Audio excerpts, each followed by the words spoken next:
Morning बच्चों, प्यारे बच्चों। आज हम एक नई यूनिट की शुरुआत कर रहे हैं और ये जो नई यूनिट है बच्चों, केमिस्ट्री की एक अलग ब्रांच से। अभी तक हम पढ़ रहे थे फिजिकल केमिस्ट्री के बारे में, जहां मेनली हमने न्यूमेरिकल बेस्ड यूनिट की स्टडी की है। अब हम स्टडी करेंगे D and F block element. बच्चों ये यूनिट इनऑर्गेनिक केमिस्ट्री से है। अभी जैसे हमने 11th क्लास में एस ब्लॉक एलिमेंट की स्टडी की थी, पी ब्लॉक एलिमेंट की स्टडी की थी। हालांकि पी ब्लॉक एलिमेंट के 3 ग्रुप हमारे बचे हुए हैं, जिनकी स्टडी हमें अब 12th क्लास के अंदर करनी है। बच्चों थोड़ा सा थ्योरेटिकल है, समझने की चीजें ज्यादा है, अच्छे से समझना है आपको हर चीज को। शुरुआत करते हैं हमारी नई यूनिट की, D and F block element. D and F block element. बच्चों सबसे पहले हम डी ब्लॉक एलिमेंट की स्टडी करेंगे, उसके बाद हम एफ ब्लॉक एलिमेंट के बारे में पढ़ेंगे। बच्चों शुरुआत करते हैं, डी ब्लॉक एलिमेंट होते क्या हैं। डी ब्लॉक एलिमेंट, तो बच्चों डी ब्लॉक एलिमेंट वो एलिमेंट होंगे जिनमें last electron D subshell के अंदर एंट्री करेगा। मैं देखो यहां पे लिखता हूं definition, the element in which last electron enter into D subcell is known as D block element. D block element, इनको हम क्या बोलेंगे बच्चों, इनको हम बोलेंगे डी ब्लॉक एलिमेंट। सही बात है। अब हम एक बात जानते हैं, जो डी सब सेल होता है for d subshell, d subshell के लिए L is equals to 1। L जो होता है वो 1 के बराबर होता है, sorry L is equals to 2। और ये L जो है होता क्या है, L होता है बच्चों एजिमिथल क्वांटम नंबर, एजिमिथल क्वांटम नंबर। और ये जो एजिमिथल क्वांटम नंबर है ना, ये हमारी हेल्प करता है नंबर ऑफ ऑर्बिटल निकालने के लिए। अब देखो अगर मैं नंबर ऑफ ऑर्बिटल निकालता हूं, तो जो नंबर ऑफ ऑर्बिटल होते हैं बच्चों वो होते हैं 2l+1। अगर हमारा D सब सेल है, फॉर D सब सेल हम जानते हैं L की वैल्यू 2 होती है, तो L की जगह 2 रखो तो 2 × 2+1, इसका मतलब 5 ऑर्बिटल होंगे D सब सेल के अंदर। और बच्चों वो जो 5 ऑर्बिटल होंगे वो कौन कौन से होंगे, dxy, dyz, dzx, dx² - y² और dz²। ये बातें हमने 11th क्लास में भी पढ़ी थी हमारी, कि डी सब सेल के अंदर 5 ऑर्बिटल होते हैं, dxy, dyz, dzx, dx² - y² और dz²। अब बच्चों हम एक बात जानते हैं, as we know each orbital contain 2 electron. हम एक बात जानते हैं, each orbital contain 2 इलेक्ट्रॉन, हर ऑर्बिटल 2 इलेक्ट्रॉन कंटेन करता है। So there are 10 electron in d subshell. D subshell के अंदर कितने इलेक्ट्रॉन होंगे, 10 इलेक्ट्रॉन होंगे। और बच्चों 10 इलेक्ट्रॉन का मतलब यह है कि वहां ओवरऑल 10 ग्रुप होंगे। जैसे जो S हमारा सब सेल होता है, S के अंदर मैक्सिमम 2 इलेक्ट्रॉन आ सकते हैं, क्योंकि S के पास एक ही ऑर्बिटल होता है तो 2 इलेक्ट्रॉन आ सकते हैं। तो S के 2 ग्रुप होते हैं, हमारी पीरियोडिक टेबल का पहला ग्रुप और दूसरा ग्रुप S ब्लॉक एलिमेंट के हैं। तो बच्चों जितने भी किसी सब सेल के पास इलेक्ट्रॉन होते हैं उतने ही उसके ग्रुप होते हैं। हमारी पीरियोडिक टेबल में जैसे तुमने देखा है टोटल 18 ग्रुप है, तो उस 18 ग्रुप में जो 10 ग्रुप होंगे ना बच्चों वो डी सब सेल के होंगे। तो मैं यहां लिख देता हूं, so there are 10 group in d subshell. D subshell के अंदर 10 ग्रुप होते हैं और वो जो 10 ग्रुप है वो हमारी पीरियोडिक टेबल में कहां से कहां तक है, तो मैं लिख देता हूं थर्ड से लेके, ऐसे रोमन लेटर में लिख देता हूं थर्ड टू 12th जो ग्रुप है हमारी पीरियोडिक टेबल के बच्चों, वो डी सब सेल के हैं। ये 10 ग्रुप डी सब सेल के अंदर आते हैं। सही बात है यहां तक। अब हमारे सामने सबसे पहला क्वेश्चन ये आता है कि वो पहला, सबसे पहला कौन सा एलिमेंट है जो डी ब्लॉक के अंदर काउंट होता है, जिसका इलेक्ट्रॉन डी ऑर्बिटल के अंदर एंट्री करता है। तो बच्चों देखो एक बात समझो तुम, जैसे हम 20 तक की तो हमें कॉन्फ़िगरेशन बड़े आराम से याद है। जैसे 20 वाला जो एलिमेंट है, 20 नंबर पे जो एलिमेंट है वो कैल्शियम होता है। कैल्शियम 20 नंबर पे होता है। कैल्शियम की जब हम कॉन्फ़िगरेशन लिखते हैं तो ऐसे लिखते हैं बच्चों 1s2 2s2 2p6 3s2 3p6 और उसके बाद 4s2, ऐसे लिखते हैं कैल्शियम की कॉन्फ़िगरेशन। कैल्शियम तक जितने भी एलिमेंट है उसकी कॉन्फ़िगरेशन ऐसे लिखेंगे हम। जैसे अगर मुझे आर्गन की लिखनी है, 18 नंबर वाले एलिमेंट की कॉन्फ़िगरेशन लिखनी है, तो मैं 18 इलेक्ट्रॉन तक लिखूंगा, जैसे 2 4 और 6 10 और 2 12 और 6 18। इसका मतलब यहां तक की जो कॉन्फ़िगरेशन होगी 1s2 2s2 2p6 3s2 और ये 3p6, ये आर्गन की होगी। ऐसे लिखते थे ना हम कॉन्फ़िगरेशन। अब बच्चों 20 तक जो एलिमेंट है उसमें तुमने देखा है डी सब सेल आ ही नहीं रहा है, लेकिन 21 पे जो एलिमेंट होता है बच्चों, देखो अब 4s भर चुका है। 4s के बाद इलेक्ट्रॉन किस में एंट्री करता है बच्चों, 3d में एंट्री करता है। तो 21 नंबर का जो एलिमेंट होगा बच्चों स्कैंडियम, जो कि 21 नंबर पे है, उसका जो बनेगा 1s2 2s2 2p6 3s2 3p6 और ये 4s2 तो था ही, उसके बाद क्या 3d1। लेकिन बच्चों पता क्या होता है, जैसे इनके आगे जो लिखा हुआ है 1 2 3 3, ये जो 4 ये 3 लिखा हुआ है, ये डिनोट करता है सेल को कि कौन सा सेल चल रहा है। जैसे हमारे पास किसी भी न्यूक्लियस के चारों तरफ ये पहला सेल, ये दूसरा सेल, ये तीसरा सेल, ये फोर्थ सेल। पहले वाले सेल के लिए n की वैल्यू 1 होती है, दूसरे वाले के लिए n की वैल्यू 2 होती है, तीसरे के लिए 3 होती है, चौथे के लिए 4 होती है। अब हमें एक बात का पता है कि भाई 4s और 3d सेल तो पहले 3d वाला आ रहा है, ये थर्ड सेल पहले आएगा। तो जब कॉन्फ़िगरेशन लिखते हैं ना तो इलेक्ट्रॉन पहले 4s में जाएगा।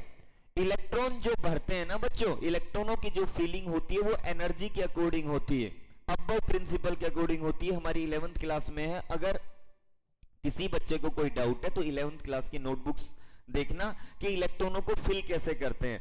बच्चों 3d की एनर्जी 4s से ज्यादा होती है, तो 3d की फीलिंग बाद में होती है, 4s की पहले होती है। लेकिन अगर हम लिख रहे हैं उनको तो पहले हम 3d को लिखेंगे फिर 4s को लिखेंगे। ऐसा इसलिए है बच्चों क्योंकि जो तीसरा सेल है वो पहले आता है और फोर्थ सेल बाद में आता है। अभी देखो इसमें कंफ्यूज होने की जरूरत नहीं है, अभी मैं कॉन्फ़िगरेशन लिखूंगा उससे सारी चीजें क्लियर हो जाएगी। अभी तो मैं केवल तुम्हें ये बता रहा था कि वो पहला एलिमेंट कौन सा होगा जिसमें इलेक्ट्रॉन डी सब सेल के अंदर एंट्री करेगा, तो वो 21 नंबर वाला है, कौन, स्कैंडियम।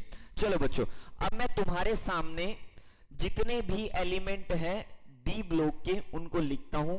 बच्चों 21 नंबर पे होता है स्कैंडियम, 21 के बाद 22 पे titanium, then vanadium, then chromium, then manganese, then iron, cobalt, nickel, copper और जिंक। ये हमारे पास 23 है, ये 24 है, ये 25, ये 26, 27, 28, 29 और ये 30। ठीक है बच्चों यहां तक।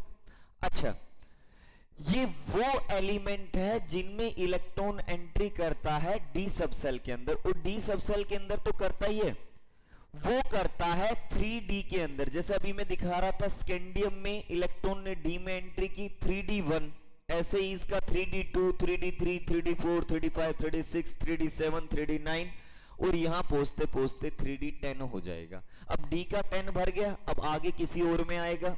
अब जब फिर से D का नंबर आएगा तो वो 4D का आएगा, यानी कि ये वो एलिमेंट है जिसमें इलेक्ट्रॉन 3D में एंट्री करता है।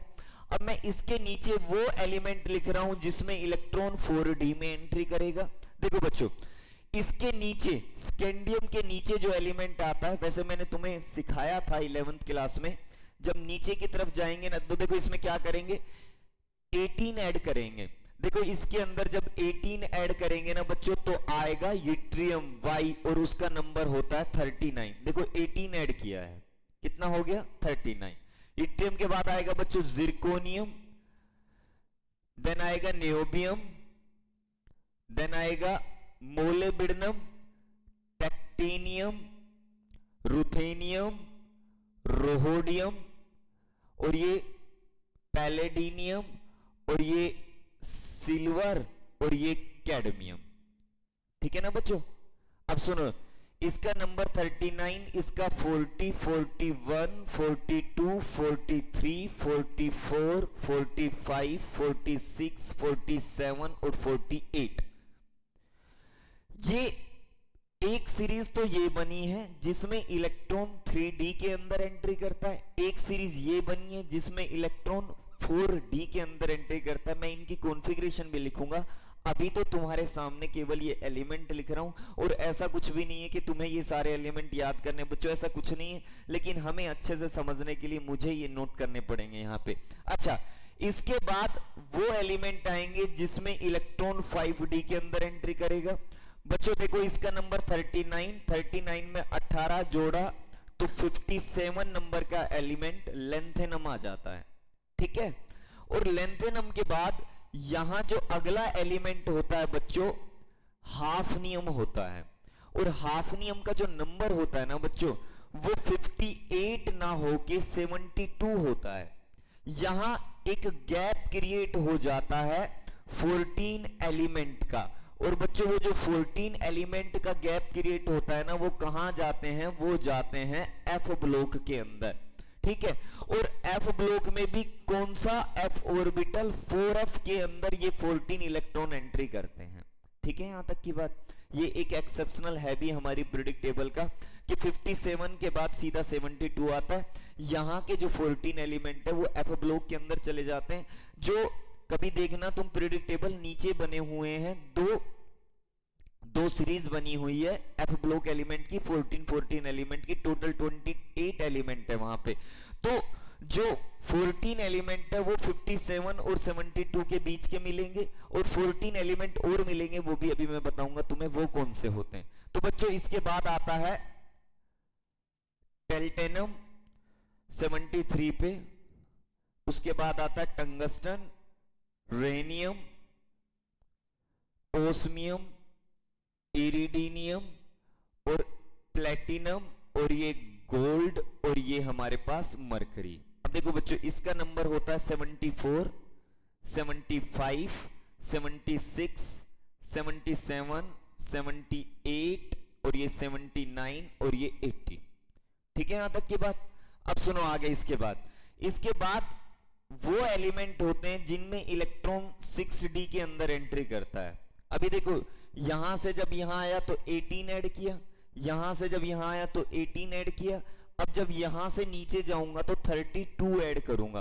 वो देखो एक ग्रुप एक पीरियड से जब दूसरे पीरियड पे जाते हैं ना बच्चों तो मैजिक नंबर ऐड करते जाना होता है। वो मैजिक नंबर तुमने सुना भी है, 2, 8, 8, 18, 18, 32। 2, 8, 8 वाले पीरियड तो ऊपर जा चुके, इनसे ऊपर हैं। यहां 18 वाला होता तो 18 ऐड किया, 18 ऐड किया, अब 32 ऐड करेंगे।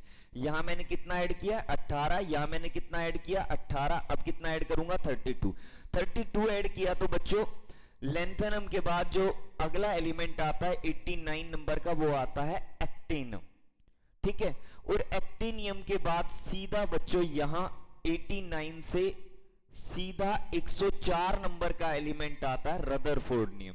यहां फिर से 14 एलिमेंट का गैप आया है, और बच्चों ये 14 एलिमेंट का जो गैप आया है फिर से ये कहां चला गया, ये चला गया है एफ ब्लॉक के अंदर। और कौन से एफ में एंट्री की इन्होंने, 5F के अंदर। ठीक है यहां तक की बात। अब सुनो आगे की कहानी क्या है। रदरफोर्ड नियम के बाद आता है बच्चों डिस्फोर्ड नियम 105 नंबर पे। इसके बाद आता है SG सीबोर्ड नियम 106 नंबर पे, साइंटिस्ट के नाम से है ये। इसके बाद हमारे पास आता है बोहरियम और इसके बाद आता है हमारे पास हास नियम HS 108 नंबर पे। वैसे बच्चों मैं तुम्हें यहां एक और बात बताता हूं, 100 से ऊपर जितने भी एलिमेंट होते हैं, 100 से ऊपर जितने भी एलिमेंट होते हैं उनके लिए हम IUP से नोमेनक्लेचर करते हैं। और वो IUP से नोमेनक्लेचर कैसे करते हैं, एक के लिए लिखते हैं बच्चों अन, 2 के लिए लिखते हैं बच्चों आई बाई, 3 के लिए ट्राई, 4 के लिए टेट्रा, 4 के लिए क्वेड, 5 के लिए पेंट, 6 के लिए हेक्स, 7 के लिए सेप्ट, 8 के लिए ऑक्ट, 9 के लिए एनन और 0 के लिए नील। अब देखो अगर मुझे 104 नंबर वाले एलिमेंट का सिंबल लिखना है तो 104 नंबर पे देखो 104, 1 के लिए सिंबल होगा U, 0 के लिए सिंबल होगा नील, नील का मतलब N, स्टार्टिंग वाला लेटर लेना है।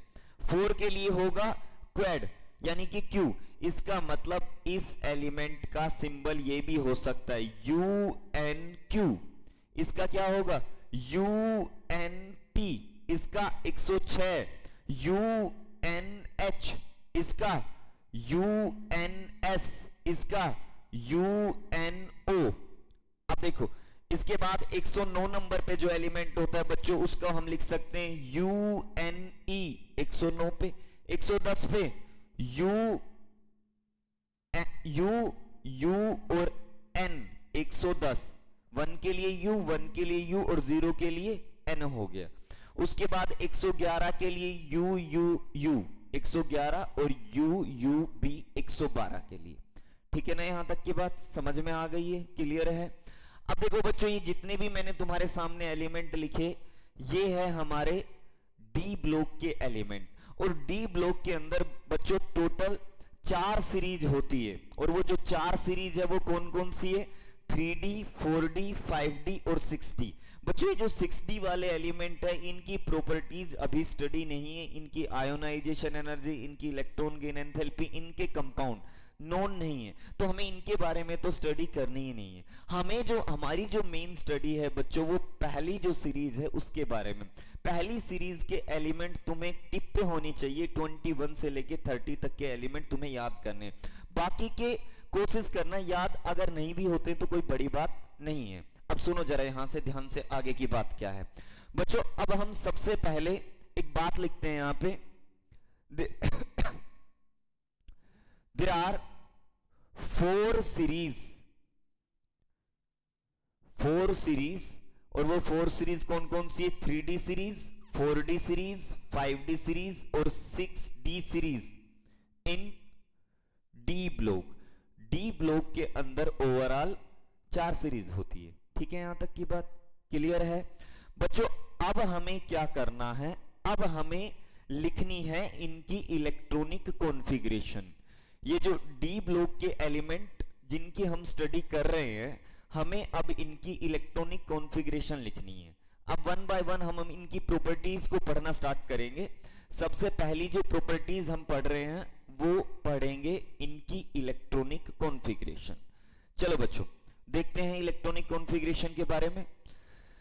यहां मैं लिखता हूं इलेक्ट्रॉनिक कॉन्फ़िगरेशन, इलेक्ट्रॉनिक कॉन्फ़िगरेशन। ठीक है, अच्छा अब ध्यान से सुनो जरा तुम। जैसे मैंने कहा इस 3D सीरीज के लिए मैं इलेक्ट्रॉनिक कॉन्फ़िगरेशन लिखना चाहता हूं। अब 3D सीरीज की अगर मैं इलेक्ट्रॉनिक कॉन्फ़िगरेशन लिखूं, जैसे मैं स्कैंडियम की इलेक्ट्रॉनिक कॉन्फ़िगरेशन लिख रहा हूं, तो देखना जरा बच्चों एक बात समझना, स्कैंडियम 21 वाले की अगर मैं इलेक्ट्रॉनिक कॉन्फ़िगरेशन लिखता हूं तो मैं कुछ ऐसे लिखूंगा 1s2 2s2 2p6 3s2 और ये 3p6 है ना, और 4s2 और फिर आएगा 3d1 आएगा ना, इसी तरह से होगा। हालांकि हम इसको ऐसे लिख देते हैं, 3d पहले लिख देते हैं और 4s बाद में लिख देते हैं, वो कोई बड़ी बात नहीं है।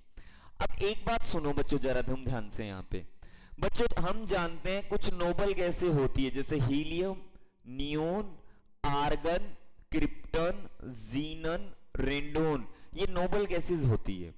इस नोबल गैस का नंबर है 2, इसमें 8 ऐड किए तो 10, 8 ऐड किए तो 18, 18 ऐड किए तो 36, 18 ऐड किए तो 54 और 32 ऐड किए तो 86, ये इनके नंबर आ गए।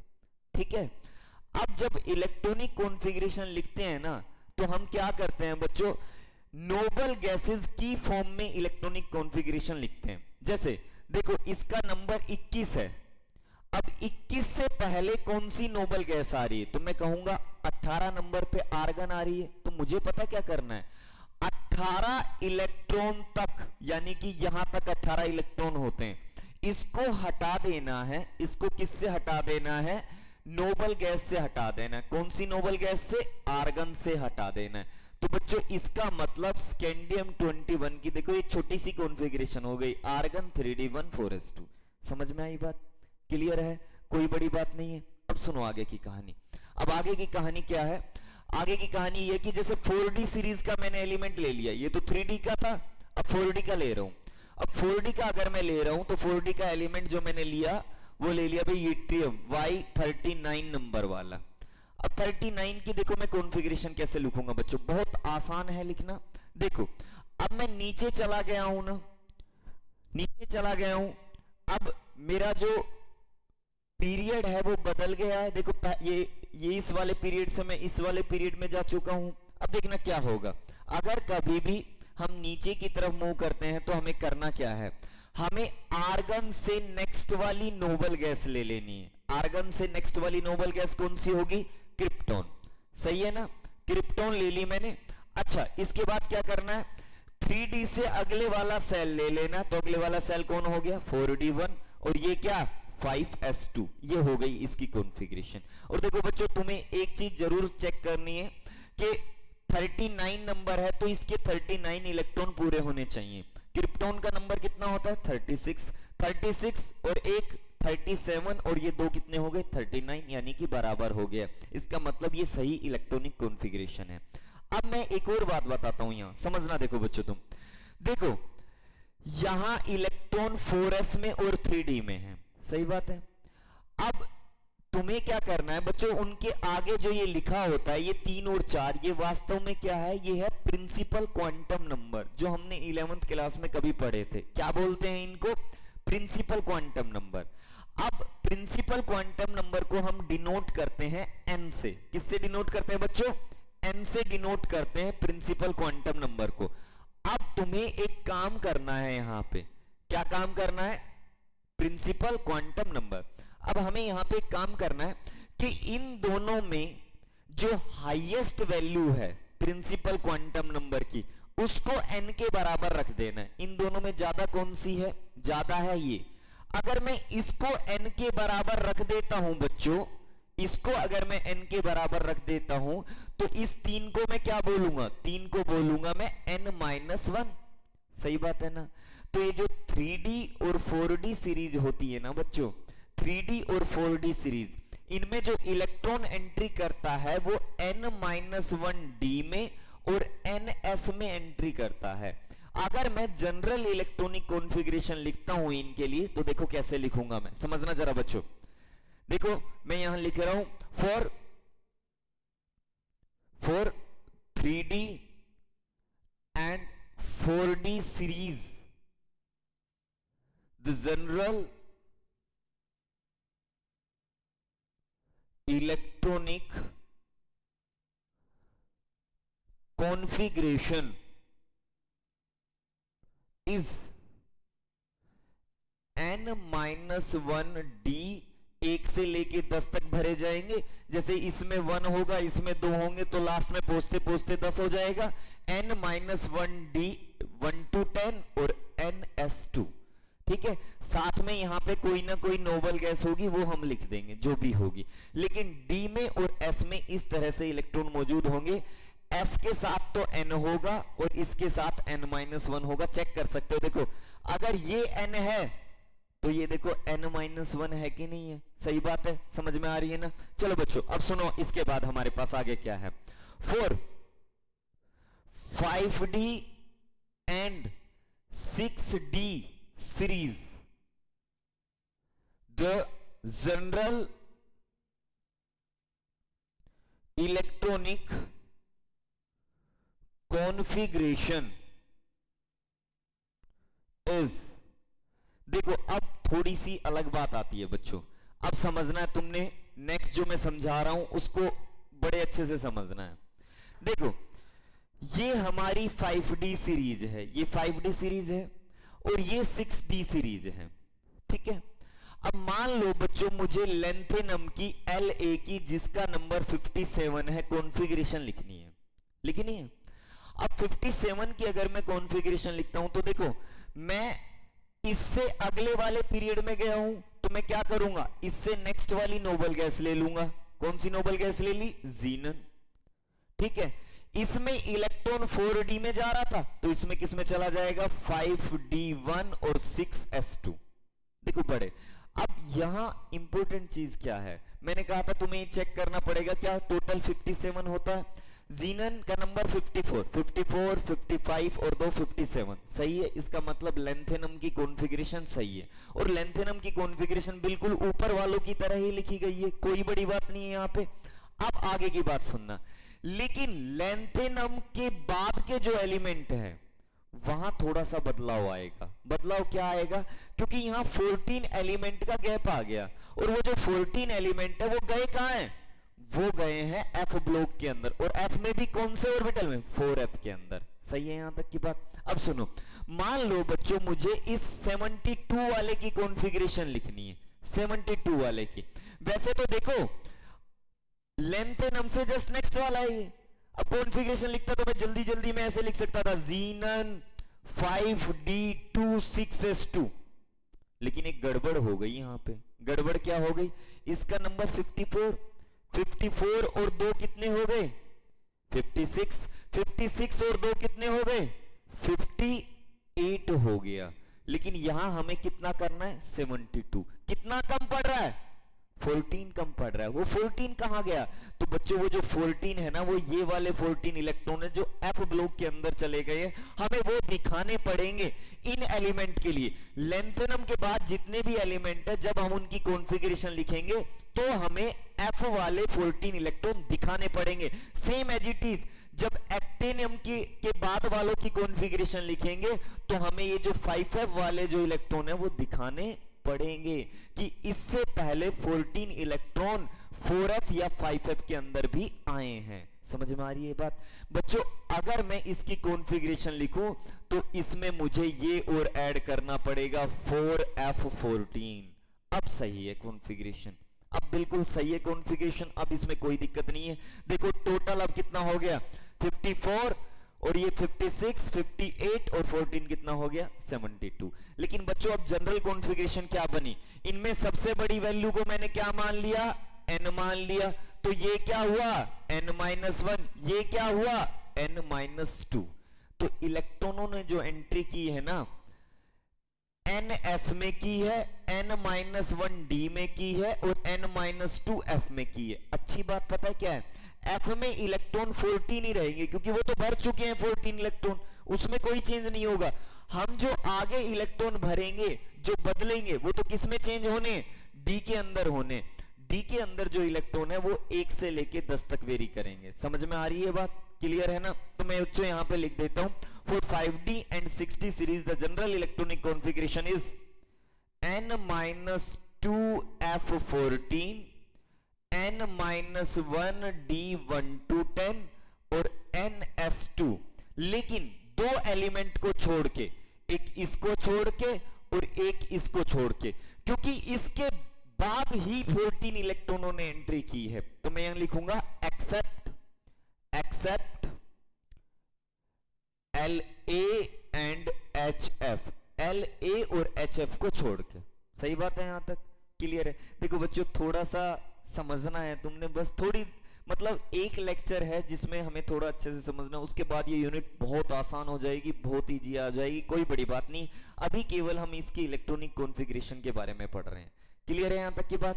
अब सुनो जरा बच्चों ध्यान से, मैं यहां कुछ बॉक्स बना रहा हूं। एक ये एलिमेंट है जिसके ऊपर मैंने बॉक्स बनाया, एक ये एलिमेंट है जिसके ऊपर मैंने बॉक्स बनाया। अच्छा, एक ये एलिमेंट है नियोबियम, देन मोलिब्डेनम, उसके बाद रुथेनियम, रोहोडियम और पैलेडिनियम के ऊपर मैंने स्टार लगाया है अलग से, और ये एजी के ऊपर बॉक्स लगाया, पीटी के ऊपर बॉक्स लगाया और एयू के अंदर बॉक्स लगाया। ठीक है, कुछ एलिमेंट के ऊपर देखो मैंने बॉक्स लगाया, एक एलिमेंट के ऊपर मैंने स्टार लगाया। ठीक है यहां तक की बात? अब सुनो जरा बच्चों तुम ध्यान से। बच्चों जब मैं इनकी कॉन्फ़िगरेशन लिखूंगा, ध्यान से समझना, जैसे मैंने स्कैंडियम की कॉन्फ़िगरेशन लिखी, तो मैं बड़े आराम से लिख दूंगा क्या, आर्गन 3d14s2 लिख दूंगा ना। अगले वाले की लिखूंगा तो बड़ा आसान है, 21 से इलेक्ट्रॉन 22 हुए, एक इलेक्ट्रॉन बढ़ाना है, 3d24s2। अगले वाले की लिखूंगा, आसान है बिल्कुल काम, आर्गन 3d34s2। आसान है ना? देखो बच्चों हम क्या कर रहे हैं, हम एक सीधा सीधा काम कर रहे हैं, डी के अंदर इलेक्ट्रॉन 1 से 10 तक कर देने हैं और सारी चीजें एज इट इज रहेगी। ये हमारा तरीका है इलेक्ट्रॉनिक कॉन्फ़िगरेशन लिखने का। तो मैं यहां एक बात लिख रहा हूं, ध्यान से समझना। देखो यहां लिख देता हूं मैं क्या, एक्सपेक्टेड इलेक्ट्रॉनिक कॉन्फ़िगरेशन। और ये बड़े काम की बात है जो अब मैं यहां लिख रहा हूं ना, ये बहुत इंपॉर्टेंट है। एक्सपेक्टेड इलेक्ट्रॉनिक कॉन्फ़िगरेशन क्या है, हमारी तरफ से एक्सपेक्ट हम क्या कर रहे हैं? देखो बच्चों इस डी को हम n-1d बोलते हैं ना, n-1d के अंदर n इलेक्ट्रॉन होंगे और ns के अंदर 2 इलेक्ट्रॉन होंगे। बच्चों n का मतलब नंबर है, जैसे देखो यहां 1 हुआ, यहां 2 हुआ, यहां 3 हुआ, 4 हुआ, 5 हुआ, 6 हुआ, 7 हुआ, 8 हुआ, 9 और ये 10 तक पहुंच जाएगा। तो d n है और ns2 के अंदर कितने इलेक्ट्रॉन है बच्चों? ns के अंदर 2 इलेक्ट्रॉन है। ये हम अपनी तरफ से एक्सपेक्ट कर रहे हैं, कॉन्फ़िगरेशन हमारे हिसाब से ये है। लेकिन बच्चों जहां मैंने बॉक्स लगाया है, उस बॉक्स की जो कॉन्फ़िगरेशन होगी ना वो ये होगी, n-1d n+1। देखो n-1d n+1 मतलब n नहीं, बॉक्स वालों में हमें क्या कर देना है, n+1 एक एक्स्ट्रा कर देना है। और वो जो एक एक्स्ट्रा है वो कहां से आएगा? वो इस s से आएगा, यानी कि अब s में कितना बच जाएगा? ns1 बच जाएगा। ठीक है बच्चों, और ये इलेक्ट्रॉनों का जो एक्सचेंज हुआ है ना, s से इस d की तरफ जो इलेक्ट्रॉन आए हैं ये इसलिए आ गए क्योंकि n-1d ऑर्बिटल और ns ऑर्बिटल दोनों की एनर्जी लगभग बराबर होती है, बहुत ज्यादा इनमें अंतर नहीं होता, इसीलिए इलेक्ट्रॉनों ने एक्सचेंज कर लिया एक ऑर्बिटल से दूसरे ऑर्बिटल में। ठीक है, और भी रीजन होते हैं इसके बहुत सारे, लेकिन अभी हमने यही मानना है। देखो बच्चों जितने भी बॉक्स लगे हुए हैं ना यहाँ पे, उन बॉक्स की कॉन्फ़िगरेशन ये होगी। एक जगह स्टार लगा हुआ है, स्टार वाले की कॉन्फ़िगरेशन देखो क्या होगी। हम हमारी तरफ से तो एक्सपेक्ट ये कर रहे हैं, लेकिन स्टार वाले में क्या होगा? स्टार वाले में ये होगा n-1d n+2। तो बड़ी अजीब बात है क्या कि n की जगह अब कितना हो गया? n+2 हो गया। 2 इलेक्ट्रॉन कहां से आएंगे? तो ये s वाले दोनों के दोनों आ गए। इसका मतलब अब s में कितना बच गया? 0 बच गया। ठीक है, यहां तक की बात समझ में आ रही है? देखो बच्चों इनकी जब हम इलेक्ट्रॉनिक कॉन्फ़िगरेशन लिखेंगे ना, तो ये 2 ट्रिक है जो हमारे काम आएगी बहुत ज्यादा। हाँ, मैं यहां पे नोट लिख देता हूं, एक बड़ा ही इंपॉर्टेंट नोट, क्या कि इलेक्ट्रॉनिक कॉन्फ़िगरेशन जो होती है डी ब्लॉक एलिमेंट की, यहां कुछ वेरिएशन होता है, कुछ एक्सेप्शनल होते हैं। जो मैंने ये लगाए हुए हैं, बॉक्स बनाए हुए हैं और स्टार लगाया हुआ है, इनकी कॉन्फ़िगरेशन एक्सेप्शनल है या जो बाकी के एलिमेंट है उनसे अलग है। और ये अलग होने की वजह क्या है? वजह ये है कि ये जो हमारा n-1d ऑर्बिटल होता है और ns ऑर्बिटल होता है, इनकी एनर्जी लगभग बराबर होती है, जिसके कारण इलेक्ट्रॉन एक ऑर्बिटल से दूसरे ऑर्बिटल में एक्सचेंज कर लेता है।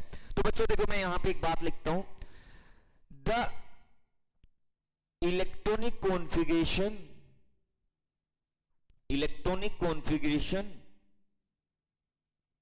of d block element show some variation. This is due to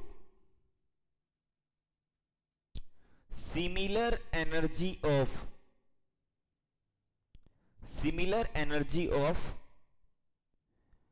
n-1d and ns orbital.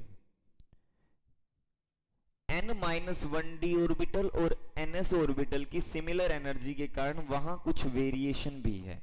ठीक है, यहां तक की बात बच्चों क्लियर है? कोई बड़ी बात नहीं है। अब मैं 1 by 1 पहली 3D सीरीज, फिर उसके बाद 4D सीरीज, उसके बाद 5D सीरीज की इलेक्ट्रॉनिक कॉन्फ़िगरेशन लिखता हूं बच्चों। ठीक है, इसको हटा देता हूं यहां से।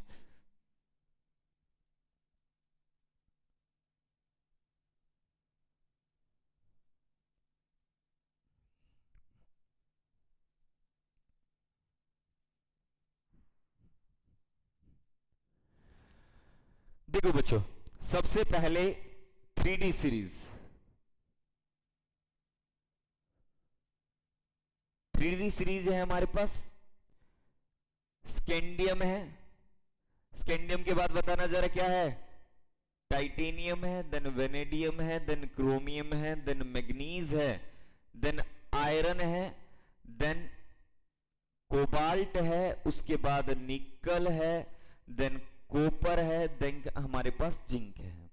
ठीक है, अभी देखो, एक क्रोमियम पे बॉक्स बना हुआ है और एक कॉपर के ऊपर बॉक्स बना हुआ है, और बॉक्स वाले की कॉन्फ़िगरेशन ये लिखी हुई है तुम्हारे सामने। समझ में आ रही है बात? अब देखो बच्चों, बड़ा आसान है लिखना। इसका नंबर 21 है, इसका 22, इसका 23, इसका 24, 25, देन 26, 27, 28 और ये 29 और ये 30।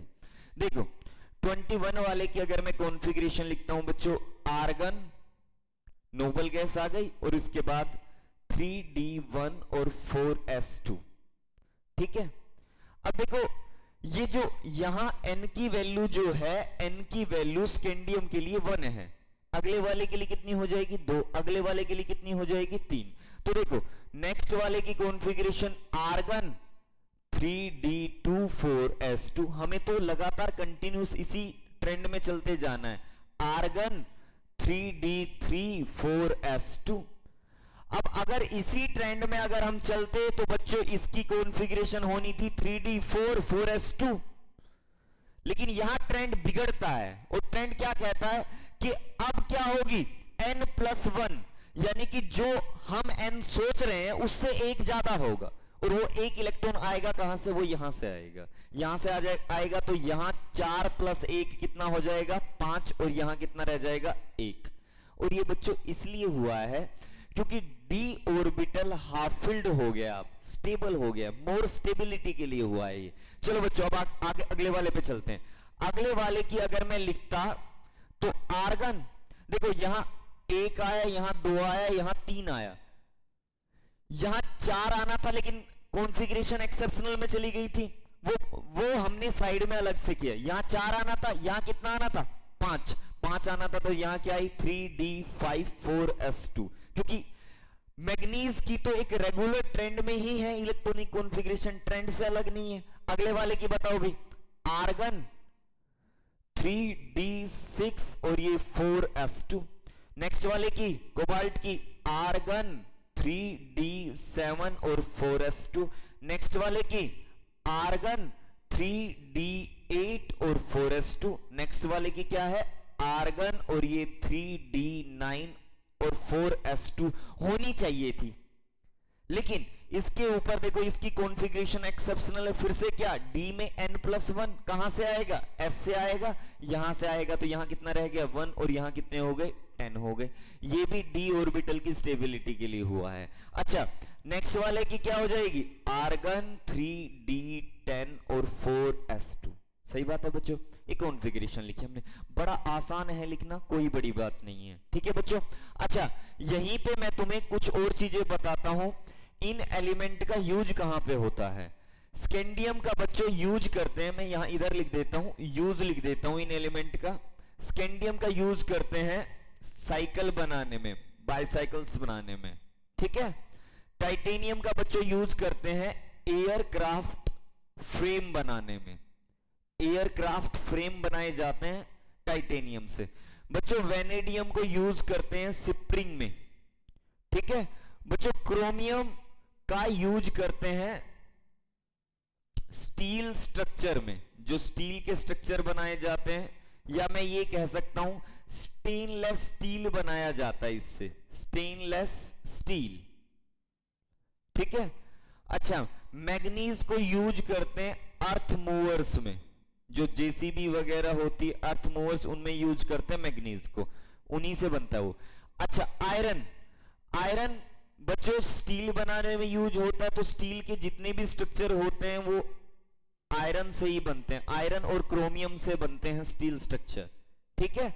अच्छा, कोबाल्ट को मैग्नेट बनाने में यूज किया जाता है, आयरन को भी यूज किया जाता है, कोबाल्ट को भी यूज किया जाता है।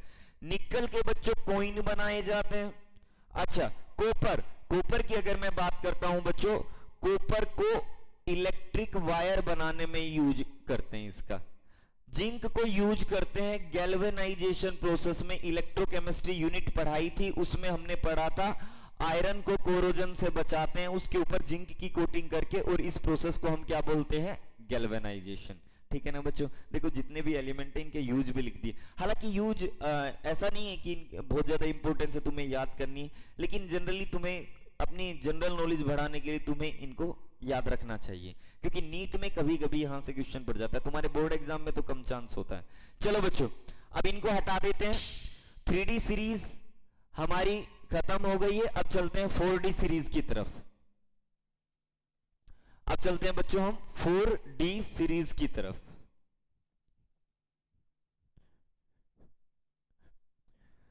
चलो नेक्स्ट है हमारे पास 4D सीरीज।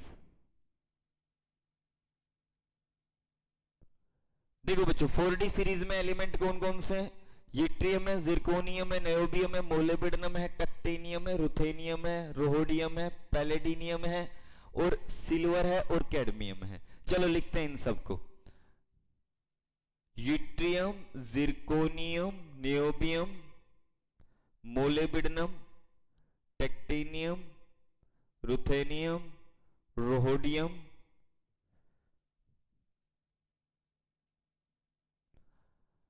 पैलेडिनियम, सिल्वर और कैडमियम। नंबर लिख लेते हैं, 39 है इसका नंबर, 40 है, 41 है, 42, 43 है, 44 है, 45 है, और 46 है, 47 और 48। अगर एक्सेप्शनल की बात करें तो बच्चों यहां बहुत सारे एक्सेप्शनल है। नियोबियम की एक्सेप्शनल कॉन्फ़िगरेशन है, मोलिब्डेनम की एक्सेप्शनल कॉन्फ़िगरेशन है, रुथेनियम की एक्सेप्शनल है, रोहोडियम की एक्सेप्शनल है, इसके ऊपर स्टार लगा हुआ है, सिल्वर की एक्सेप्शनल कॉन्फ़िगरेशन है। ठीक है यहां तक की बात। चलो अब कॉन्फ़िगरेशन लिखना स्टार्ट करते हैं। देखो 39 से पहले वाली नोबल गैस ले लेनी है, कौन सी होती है, क्रिप्टॉन। क्रिप्टॉन का नंबर होता है 36।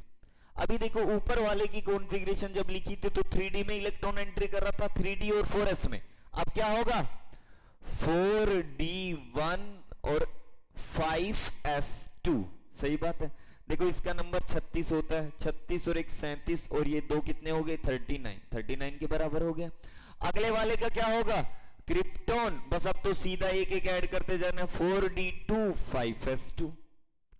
अगले वाले का क्या होना है, क्रिप्टॉन 4d3 5s2। लेकिन यहां एक्सेप्शनल है, बॉक्स बना हुआ है, और बॉक्स में हमें क्या करना है, एक इलेक्ट्रॉन और एक्स्ट्रा ले लेना है s का एक कम के करके। तो यहां कितने हो गए 4, यहां कितने हो गए 1। सही बात है, समझ में आ रही है ना बात। अच्छा, अगले वाले की क्या होनी चाहिए थी, ये होनी चाहिए थी 4d4 5s2, ये होनी चाहिए थी। लेकिन यहां भी बॉक्स बना हुआ है, इसका मतलब यहां भी s वाला इधर ले आएंगे और s वाला इधर ले आएंगे तो कितना हो जाएगा 4d5 और 5s1। अगले वाले में बॉक्स नहीं बना हुआ, इसका मतलब s में 2 ही होंगे, और s में 2 कैसे होंगे, क्रिप्टॉन 4d5 और ये 5s2। अगले वाले में देखो, अगले वाले की कॉन्फ़िगरेशन ये होती, क्रिप्टॉन 4d6 और 5s2 होनी चाहिए थी, लेकिन एक्सेप्शनल है, बॉक्स बना हुआ है, तो हम क्या करेंगे, यहां हो जाएगा 4d7 और यहां हो जाएगा 5s1। अगले वाले की क्या होगी बच्चों, अब तो तुम्हें तरीका समझ में आ गया होगा, क्रिप्टॉन 4d8 5s1। नेक्स्ट वाला ये अलग है बच्चों, क्या होना चाहिए था, कॉन्फ़िगरेशन होनी चाहिए थी ये 4d8 5s2, नॉर्मली ये होनी चाहिए थी, लेकिन हुआ क्या, स्टार लगा हुआ है बच्चों, s वाले दोनों इधर आ जाएंगे, और s वाले अगर दोनों इधर आ गए ना बच्चों, तो यहां हो जाएगा 0 और यहां कितना हो जाएगा 10। बच्चों ये बहुत इंपॉर्टेंट है, कई बार एग्जाम में पूछा गया है, क्योंकि इसकी कॉन्फ़िगरेशन सबसे अलग है। इसमें s वाले दोनों के दोनों इलेक्ट्रॉन कहां आ जाते हैं, d के अंदर आ जाते हैं। चलो बच्चों नेक्स्ट पे आते हैं, क्रिप्टॉन होनी क्या चाहिए थी 4d9 और 5s2 होनी चाहिए थी, लेकिन बॉक्स लगा हुआ है, तो यहां कितने हो जाएंगे 10 हो जाएंगे और 5s1 हो जाएगा। और नेक्स्ट वाले की तो क्रिप्टॉन 4d10 और 5s2। सही बात है, यहां तक क्लियर है। चलो बच्चों इनके यूज लिखते हैं। बच्चों इसका यूज करते हैं लेजर्स में, इसको यूज करते हैं, जिरकोनियम का यूज करते हैं केमिकल पाइपलाइन के अंदर, जो केमिकल पाइपलाइन होती है उसमें जिरकोनियम का यूज करते हैं। नियोबियम को एयरक्राफ्ट फ्रेम में ही यूज करते हैं, एयरक्राफ्ट फ्रेम में यूज करते हैं। बच्चों मोलिब्डेनम का यूज करते हैं प्रोडक्शन ऑफ एक्सरे, एक्सरे को बनाने के लिए करते हैं, ठीक है। अच्छा, टेक्टिनियम के बारे में मैं बता दूं बच्चों, मैनमेड एलिमेंट है, पहला मैनमेड एलिमेंट है जो आदमी ने खुद बनाया, इसको आर्टिफिशियल एलिमेंट भी बोलते हैं, आर्टिफिशियल एलिमेंट भी बोलते हैं। रेडियो एक्टिव डायग्नोस करने के लिए यूज किया जाता है ये, ठीक है। अच्छा, इसके बाद आता है बच्चों रुथेनियम, बच्चों इसको यूज करते हैं इलेक्ट्रिक स्पार्क के अंदर।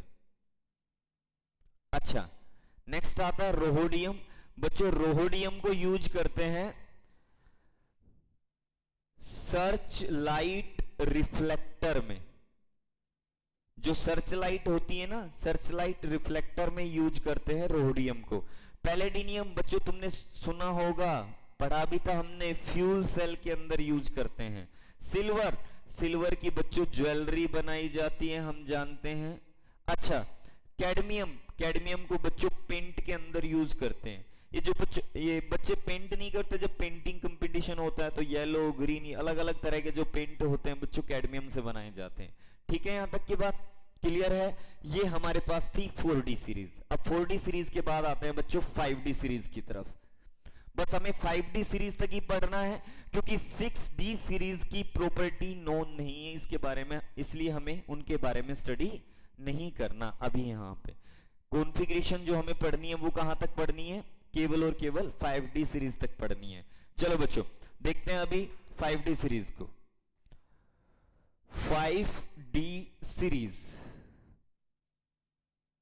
देखो बच्चों, 5D सीरीज क्या है हमारे पास, समझना जरा तुम। 5D सीरीज देखो, ये यहां से शुरू है, लेंथेनम, उसके बाद हाफनियम, टल्टेनम, टंगस्टन। चलो लिखते हैं इनके बारे में। लेंथेनम के बाद hafnium, tantalum, tungsten, rhenium, osmium, iridium, platinum, gold और मरकरी। नंबर लिख देते हैं 57, 72 और ये 73, 74, 75, 76 और ये 77, ये हमारे पास 78 है, ये 79 है और ये 80 के ऊपर है।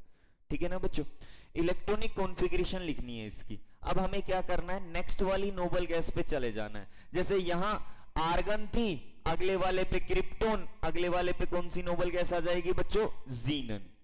अच्छा, यहां स्कैंडियम में 3D था, यहां 4D था, यहां क्या आ जाएगा 5D, जीनन 5D1 6s2। सही है, समझ में आ गई बात। अब देखो इसका नंबर 54, 55 और 2 57 बराबर हो गया। लेकिन समस्या अब आएगी, क्योंकि इनके बीच में कितने एलिमेंट का गैप आ गया, 14 एलिमेंट का गैप आ गया। वो 14 एलिमेंट कहां गए हैं, 4f के अंदर गए हैं। तो बच्चों जब हम अगले वाले की कॉन्फ़िगरेशन लिखेंगे तो जीनन 5D2 6s2, लेकिन ये ऐड करना पड़ेगा 4f14। ठीक है ना। हालांकि यहां भी कुछ एक्सेप्शनल कॉन्फ़िगरेशन, एक पीटी और एक एयू की कॉन्फ़िगरेशन एक्सेप्शनल है। मैं यहां लिख देता हूं, बॉक्स बना देता हूं, इन दोनों की कॉन्फ़िगरेशन एक्सेप्शनल। चलो लिखते चलते हैं भाई बच्चों। नेक्स्ट वाले की लिखेंगे जीनन 4f14 5d3 6s2। नेक्स्ट वाले की जीनन 4f14 5d4 और ये 6s2। नेक्स्ट वाले की है जीनन 4f14 5d5 6s2। जीनन 4f14 5d6 6s2। Next वाले की क्या है, जीनन 4f14 5d7 6s2। अब एक्सेप्शनल है कॉन्फ़िगरेशन, जीनन 4f14 5d8 6s2। ये होनी चाहिए थी, लेकिन बॉक्स बना हुआ है तो उसमें क्या होगा, एक इलेक्ट्रॉन यहां का यहां आ जाएगा। सही बात है। अच्छा, नेक्स्ट वाले की भी एक्सेप्शनल है, इसका मतलब यहां भी कुछ ऐसा होगा, तो यहां भी बच्चों क्या हो जाएगा 5d10 6s1। और लास्ट वाले की जीनन 4f14 5d10 6s2। ठीक है, ये हमारे पास कॉन्फ़िगरेशन 5D सीरीज की है। यूजेस की बात करें तो बच्चों लेंथेनम को यूज करते हैं मिक्स्ड मेटल बनाने के लिए, मिक्स्ड मेटल बनाने के लिए, और इस मिक्स्ड मेटल का यूज करते हैं बुलेट प्रूफ जैकेट को बनाने के लिए, बुलेट प्रूफ जैकेट को बनाने के लिए। ठीक है, हाफनियम को बच्चों यूज करते हैं न्यूक्लियर सबमरीन के अंदर, सुना है ना, पानी के अंदर जो होती है न्यूक्लियर सबमरीन, बच्चों उनको अंदर यूज करते हैं हाफनियम को। टेल्टेनम को बच्चों यूज करते हैं बोन सर्जरी के अंदर, बोन सर्जरी के अंदर यूज करते हैं, मोबाइल फोन के अंदर भी यूज करते हैं, क्योंकि ये एक ऐसा एलिमेंट है जो कोरोजन फ्री है, इसका कोरोजन नहीं होता। इसीलिए बोन सर्जरी जब होती है तो कहते हैं ना, हड्डी को जोड़ा है तो रोड लगाई है, वो लोहे की रोड नहीं लगाते, वो टेल्टेनम की रोड लगाते हैं। ठीक है बच्चों यहां तक। अच्छा, टंगस्टन यूज करते हैं बल्ब फिलामेंट में, कहां यूज करते हैं, बल्ब के फिलामेंट में। अच्छा, इसके बाद रेहनियम को बच्चों यूज करते हैं रॉकेट इंजन में, रॉकेट इंजन जो बनाते हैं उसमें रेहनियम का यूज होता है।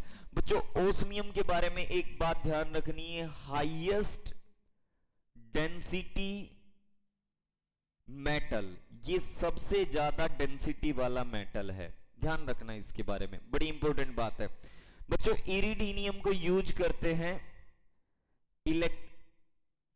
स्पार्क लाइट के अंदर। ठीक है। अच्छा, प्लेटिनम को तो तुम जानते हो इलेक्ट्रोड बनाने में यूज करते हैं, वो जो हमारे इलेक्ट्रोकेमिस्ट्री के अंदर इलेक्ट्रोलिसिस जब कराते थे तो हम हमेशा क्या करते थे, प्लेटिनम के ही इलेक्ट्रोड लेते थे। गोल्ड का यूज हमें पता है ज्वेलरी में करते हैं। अच्छा, मरकरी से थर्मामीटर जो होते हैं, थर्मोमीटर जो होते हैं बच्चों, उनके अंदर मरकरी ही होती है। थर्मामीटर के अंदर किसको यूज करते हैं, हम मरकरी को यूज करते हैं। ठीक है ना, समझ में आ गई बात। तो बच्चों ये थे हमारे पास use 3D 4D 5D series की, हमने उनकी कॉन्फ़िगरेशन लिखी, हमने उनके यूज देखे।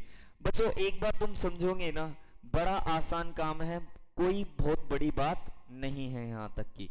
ठीक है, समझ में आ गया यहां तक। अब एक डेफिनेशन समझाता हूं बच्चों में तुम्हें, बड़े काम की डेफिनेशन है वो, ध्यान से देखना जरा। तुमने सुना है वैसे ट्रांजिशन एलिमेंट के बारे में, सुना है ना?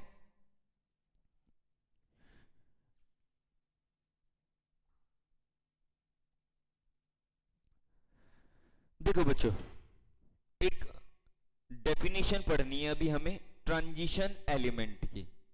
मैं सबसे पहले डेफिनेशन लिखता हूं कि ट्रांजिशन एलिमेंट क्या होते हैं। वैसे जनरली हम पता क्या मानते हैं कि जितने भी डी ब्लॉक के एलिमेंट हैं उनको ट्रांजिशन एलिमेंट बोलते हैं, लेकिन बच्चों सभी डी ब्लॉक के एलिमेंट को ट्रांजिशन एलिमेंट नहीं बोलते। सारे डी ब्लॉक के एलिमेंट ट्रांजिशन एलिमेंट नहीं होते। कौन से एलिमेंट, इनमें से कौन से एलिमेंट ट्रांजिशन एलिमेंट नहीं है, ये हमें डेफिनेशन से ही क्लियर होगा। मैं डेफिनेशन लिखता हूं, देखो बच्चों, क्या? The element which contain partial filled d orbital। बच्चों पार्शियल फिल्ड डी ऑर्बिटल क्या होता है? ऐसा डी ऑर्बिटल जो पूरा भरा हुआ नहीं है। अब मुझे एक बात बताओ, डी ऑर्बिटल पूरा कब भरेगा? जब उसके अंदर 10 इलेक्ट्रॉन होंगे। D10, जैसे देखो D10, अभी जब मैंने कॉन्फ़िगरेशन लिखी ना, तो इसके D10, इसके D10, इसके भी D10 आए, इसमें भी D10 होते हैं, इसमें भी D10 होते हैं। अभी मैं लिखूंगा इन सब की कॉन्फ़िगरेशन। देखो बच्चों समझना अब यहां से, the element which contain partial field D orbital. Partial field D orbital का मतलब n-1 d के अंदर इलेक्ट्रॉन होने चाहिए 1 से लेके 9 तक। अगर 10 हो गए ना तो वो फुली फिल्ड हो जाएगा। पार्शियल फिल्ड का मतलब होता है पूरा भरा हुआ नहीं है। जब 10 हो जाते हैं तो वो पूरा भर जाता है, और 1 से लेके 9 तक है पार्शियल फिल्ड। ठीक है, यहां तक की बात समझ में आ गए?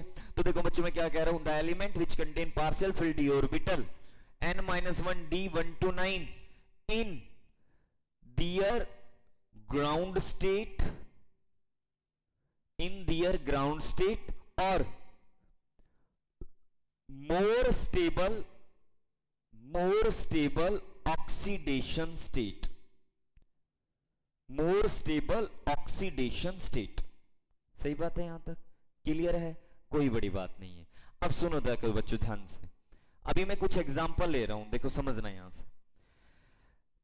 जिंक लिया मैंने एक एग्जांपल, जिंक का नंबर 30 होता है। 30 की अगर मैं कॉन्फ़िगरेशन लिखूं बच्चों, अभी लिख के आया था मैं आर्गन 3d10 4s2, तो क्या इसके डी में 1 से लेके 9 तक है? नहीं है बच्चों, ये है इसकी ग्राउंड स्टेट कॉन्फ़िगरेशन। लेकिन उसने हमें क्या कहा है कि या तो ग्राउंड स्टेट में डी में 1 से 9 तक होना चाहिए, या उसकी मोर स्टेबल ऑक्सीडेशन स्टेट के अंदर होना चाहिए। अब मोर स्टेबल ऑक्सीडेशन स्टेट क्या होती है बच्चों? जिंक की ऑक्सीडेशन स्टेट होती है Zn2 पॉजिटिव, +2 में एग्जिस्ट करता है। +2 का मतलब इसने अपने 2 इलेक्ट्रॉन दे दिए। अब 2 इलेक्ट्रॉन तो यहीं से जाएंगे, अब यहीं से जाएंगे तो मैं क्या कहूंगा, आर्गन 3d10। अभी भी क्या है, डी फुली फिल्ड है कि नहीं? तो मैं यहां एक बात लिखूंगा, क्या लिखूंगा, zinc does not considered as transition element, does not considered as transition element. Zinc को ट्रांजिशन एलिमेंट की तरह कंसिडर नहीं करते। ठीक है, जिंक एक ट्रांजिशन एलिमेंट नहीं है, जिंक एक ट्रांजिशन एलिमेंट का एग्जाम्पल नहीं है। सही है यहां तक की बात? अब सुनो आगे, कॉपर जिसका नंबर 29 है, अगर कॉन्फ़िगरेशन लिखूं तो आर्गन 3d10 4s1, ये कॉपर की कॉन्फ़िगरेशन है। कौन सी कॉन्फ़िगरेशन? ग्राउंड स्टेट की कॉन्फ़िगरेशन। और ग्राउंड स्टेट की कॉन्फ़िगरेशन से ये लग रहा है कि ये भी ट्रांजिशन एलिमेंट नहीं है। क्यों? क्योंकि ग्राउंड स्टेट में डी में 10 आ रहे हैं, फुली फिल्ड है, डी में 1 से लेके 9 तक नहीं आ रहे हैं। जब 1 से लेके 9 तक होंगे तब होगा बच्चों वो ट्रांजिशन एलिमेंट। तो अब सुनो जरा ध्यान से, यहां तक की बात क्या है, हमें एक बात का पता है कि कॉपर की मोर स्टेबल ऑक्सीडेशन स्टेट +2 होती है। +2 में वो अपने 2 इलेक्ट्रॉन दे देगा, एक तो यहां से देगा, एक यहां से देगा, तो डी में कितने बच गए? 9। अब हो गया ना पार्शियल फील्ड, अरे हो गया ना पार्शियल फील्ड, और पार्शियल फील्ड हो गया तो मैं ये कहूंगा कि कॉपर एक ट्रांजिशन एलिमेंट का एग्जाम्पल है। समझ में आ रही है ना बात? अब पेपर में क्वेश्चन आता है कि जिंक और कॉपर दोनों के ही डी में 10 इलेक्ट्रॉन हैं, लेकिन जिंक ट्रांजिशन एलिमेंट नहीं है, लेकिन कॉपर एक ट्रांजिशन एलिमेंट है। ठीक है ना बच्चों बात? अब ये क्वेश्चन जब वो पूछता है ना, तो इसका जवाब हम बड़े आराम से दे देंगे, कोई इसी तरीके से देंगे, कोई बड़ी बात नहीं है। हालांकि क्वेश्चन क्या पूछता है, देखो मैं लिख देता हूं, Zn Cd and Hg does not considered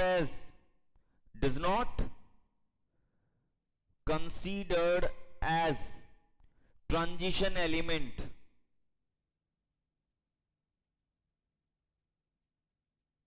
while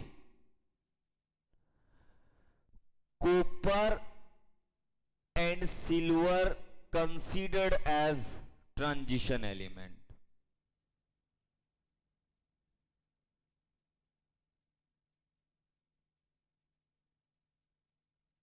बच्चों इसका जवाब तुम्हें लिखना है, तुम्हें करना है, तुम्हें इन सब की कॉन्फ़िगरेशन लिख के और ये निकालना है कि Zn Cd और Hg ट्रांजिशन एलिमेंट क्यों नहीं है। जैसे जिंक का तो मैंने यहां बता दिया, तुम्हें कैडमियम और मरकरी का भी तुम्हें बताना है। वैसे तुम्हें बता दूं कैडमियम और मरकरी की ऑक्सीडेशन स्टेट +2 होती है, तुम बड़े आराम से निकाल लोगे। अच्छा, वो कह रहा है कॉपर और सिल्वर को कंसीडर किया जाता है ट्रांजिशन एलिमेंट के रूप में, ऐसा क्यों? कॉपर का तो अभी अभी समझा दिया मैंने, सिल्वर का और निकालना है तुमने।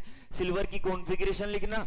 अब सिल्वर की ऑक्सीडेशन स्टेट +1 भी होती है, +2 भी होती है, तो दोनों से निकाल के देख लेना किसकी ग्राउंड स्टेट में 1 से 9 आ रही है। अगर 1 से 9 तक आ रही है तो वो ट्रांजिशन एलिमेंट है, वरना नहीं है। क्लियर है यहां तक की बात? समझ में आ गई है? अब बच्चों तुम्हें करना क्या आज समझना, देखो तुम्हें एक तो ये जो क्रोमियम वाली जो लाइन है, क्रोमियम से नीचे जो ये एलिमेंट है, 3 एलिमेंट, क्रोमियम, मोलिब्डेनम, टंगस्टन, तुम्हें ये ध्यान रखना है क्रोमियम के नीचे कौन कौन आता है। मैं ये नहीं कह रहा तुम्हें ये सारे याद करने हैं, मैं जो बता रहा हूं तुम्हें बस वो याद करने हैं, लेकिन बहुत अच्छे से याद करना है। तुम्हें ये याद होना चाहिए क्रोमियम के नीचे कौन कौन आता है, तुम्हें ये याद होना चाहिए कॉपर के नीचे कौन कौन आता है, तुम्हें ये याद होना चाहिए जिंक के नीचे कौन कौन आता है। ठीक है, जिंक के नीचे कैडमियम आता है और मरकरी आता है। ठीक है, और एक बच्चों ये 3D सीरीज है ना, 21 से लेके 30 तक के एलिमेंट तुम्हें सारे याद होने चाहिए। नेक्स्ट वाला लेक्चर है ना बच्चों, अगर हम ये चीजें बड़े अच्छे से याद कर लेंगे ना, नेक्स्ट वाला लेक्चर बहुत आसान है, बहुत इजी है। अब ये यूनिट बड़ी आसान बनती जाएगी। ये समझो पहले वाला जो ये लेक्चर है, आज का जो ये लेक्चर है हमारा, यही कुछ हमारे लिए ज्यादा प्रॉब्लम क्रिएट करने वाला है, क्योंकि इसमें कॉन्फ़िगरेशन की स्टडी करनी थी। अब आगे की चीजें बहुत आसान है, बहुत अच्छे से समझ में आएगी अगर हम इलेक्ट्रॉनिक कॉन्फ़िगरेशन को बहुत अच्छे से क्लियर करते हैं। ठीक है बच्चों, मन लगा के अच्छे से पढ़ना है। Thank you.